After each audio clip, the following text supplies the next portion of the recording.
como te chamas? Bos días, chámame Ramón. Bueno, Ramón, contanos un pouco de ti. Bueno, mira, chámame Ramón González Pernas, teño 62 anos, nacín e vivo aquí nos Peares, un dos pobos máis fermosos de Galicia. E aquí onde nace Ribeira Sacra. E agora mesmo estou prexubilado por unha enfermidade, pero vivo só e non teño fillos. Que nos podes contar do teu pobo? Que che podo contar do meu pobo? Teño un pobo moi peculiar. Pois mira, o pobo está repartido entre os concellos de Lugo e de Ourense, concretamente entre 4 concellos.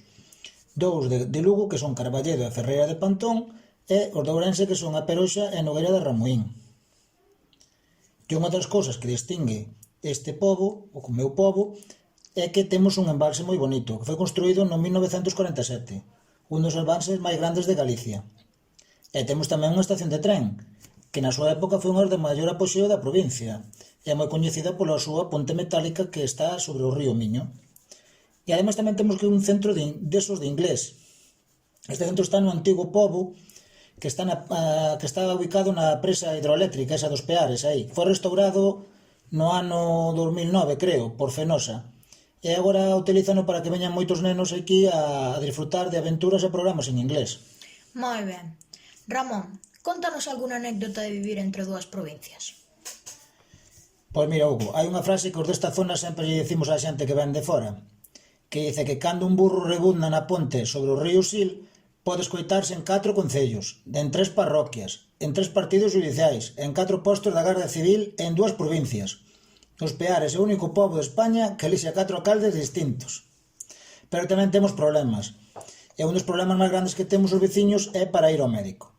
Se os veciños que viven na parte de Lugo teñen que ir ata Monforte de Lemos, en vez de ir hasta Ourense, que estaría á mesma distancia, pero ten moita mellor comunicación. E no caso de precisar unha ambulancia que teña que atender a algún enfermo, ten que ser a desa provincia. Inda que exista outra máis cerca, non pode ir á emerxencia por estar noutra provincia. Que che parece? Unha cousa prácticamente imposible. E a outra anécdota que che podo decir é que eu, precisamente en 7 minutos, cruzo 2 provincias. Con simple desplazamento dun metro podo estar nun concello ou noutro. O simple feito de ir á farmacia ou ir ao súper xa atraveso unha provincia para entrar noutra. Peculiar. E outro dato curioso é que para chamar por teléfono e que aos Peares hai que chamar co prefixo de Ourense, aínda que a persoa viva na parte de Lugo. Bueno, como ves o futuro do teu pobo? E que mellorarías para que a xente viñera a vivir ao teu pobo? Pois mira, Hugo, a que non lle gustaría que viñera xente nova ao pobo? Isto ten moita fama pola paisaxe, pero non se queda ninguén a dormir. No meu caso non teño fillos e moitas das persoas que viven aquí xa son vellos. Os que teñen fillos traballan todos fora noutras provincias. É moi difícil traballar nestas terras, inda que na Ribeira Sacra hai oportunidades para emprender negocios. Pero penso que os veciños pouco nos vai cambiar.